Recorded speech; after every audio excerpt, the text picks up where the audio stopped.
September 30th, 2025 feels less like a date on the calendar and more like a financial fault line.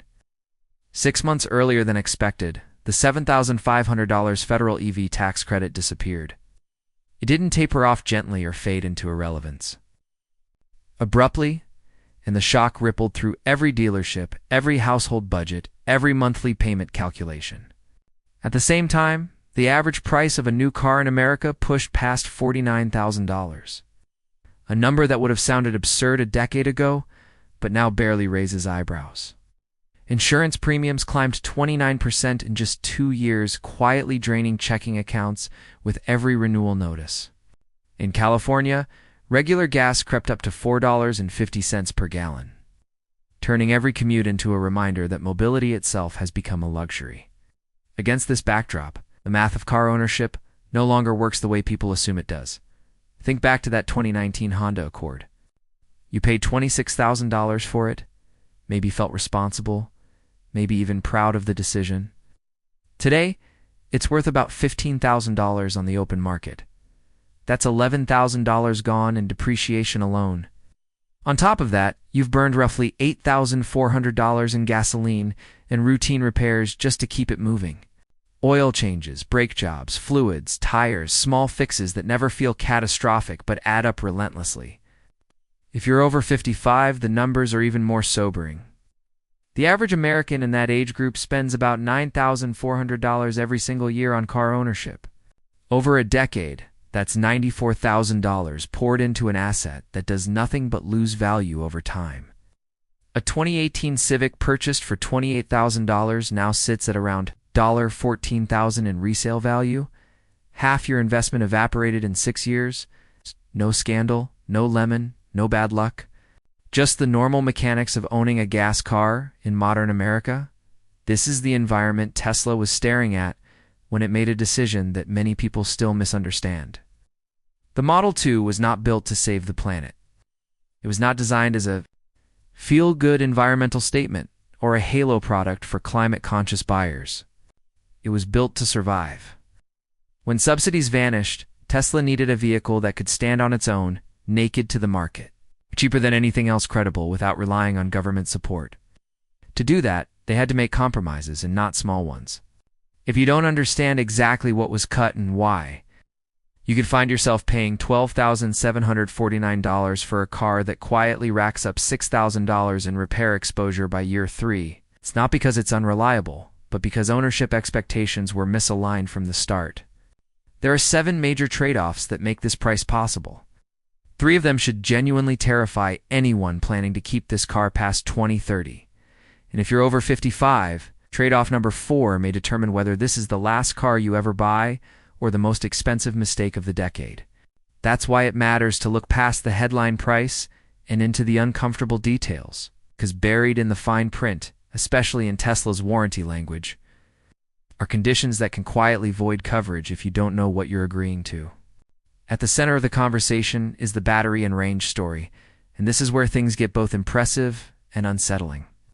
On paper, the numbers almost don't make sense. How does a $12,749 car with a 53 kilowatt battery deliver an estimated 300 miles of range, when a Model 3 needs around 60 kilowatts to do the same? The answer isn't magic. It's weight, efficiency, and relentless optimization. Tesla shaved roughly 620 pounds off the vehicle through extensive giga-casting, replacing dozens of stamped components with single aluminum pieces. Aluminum-ion battery cells are about 18% lighter than comparable lithium-ion packs. Aerodynamics play an even bigger role. The drag coefficient around 0.19 compared to the Model 3's 0.23.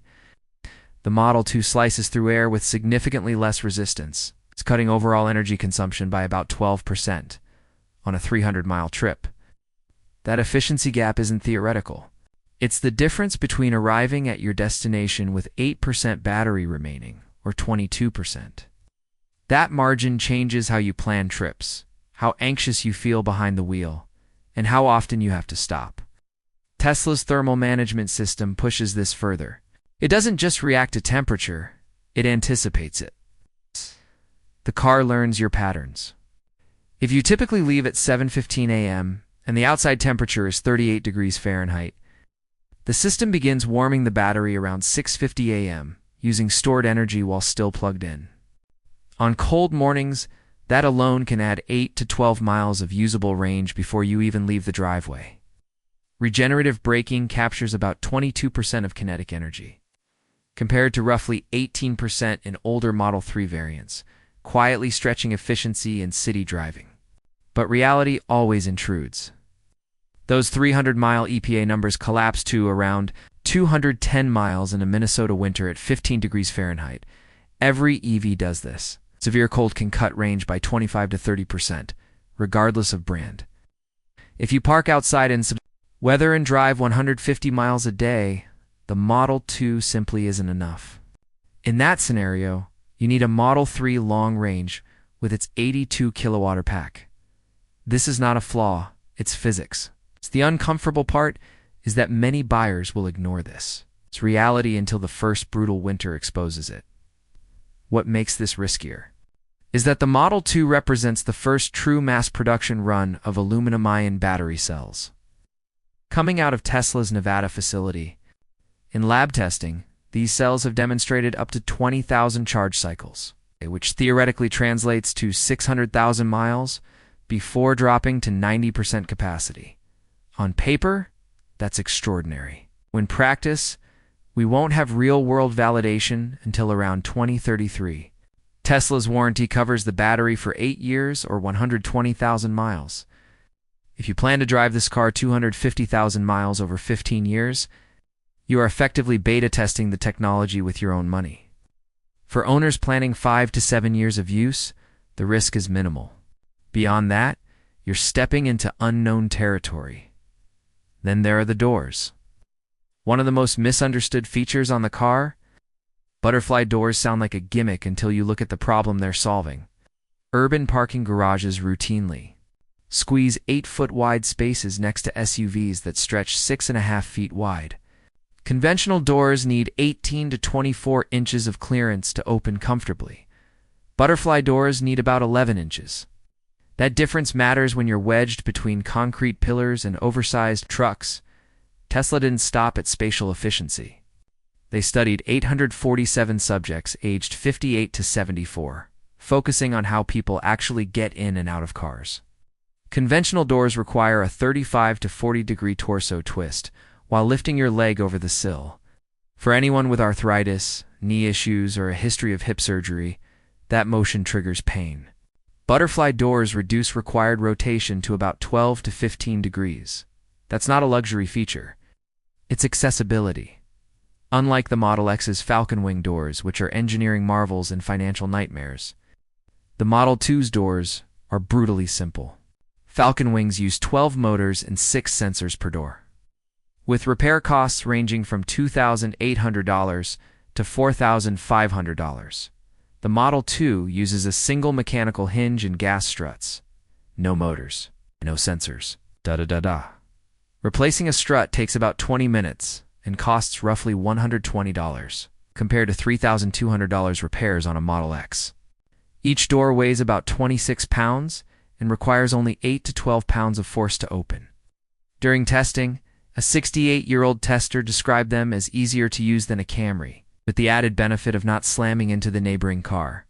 Tesla ran these hinges through 100,000 open and close cycles and temperatures ranging from -15 to 120 degrees Fahrenheit. It's made from 316 stainless steel. They're rated for about 15 years of use. The design is simpler, cheaper, and more repairable than anything Tesla has done before. The price breakdown is where the Model 2 starts to feel almost unreal.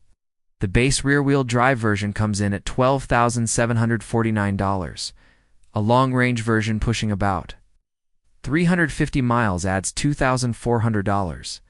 Dual-motor all-wheel drive adds another $3,200. Most buyers will land somewhere between $15,000 and $18,000. Put that next to a Honda Civic at $27,500, and the comparison becomes uncomfortable.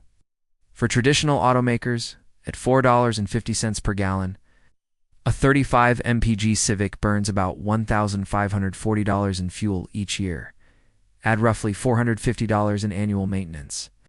Oil changes every 5,000 miles at $75 each. Brake pads, around 40,000 miles for $320. Transmission fluid at 60,000 miles for $180. Over 5 years, it's about $9,950 just to keep the car running. Depreciation knocks the value down to around $16,000, representing an $11,500 loss. Total 5-year cost, roughly $21,450. Now compare that to the model to long range at $15,149. Electricity at 28 cents per kilowatt-hour works out to about $520 per year. Maintenance is mostly tire rotations and air filters, around $145 annually, or $725 over 5 years. Depreciation down to $10,000 equals a $5,149 loss. Total 5-year cost, about $5,874. The difference is $15,576 in your pocket over 5 years. Insurance typically runs 12 to 18% less for EVs due to fewer moving parts.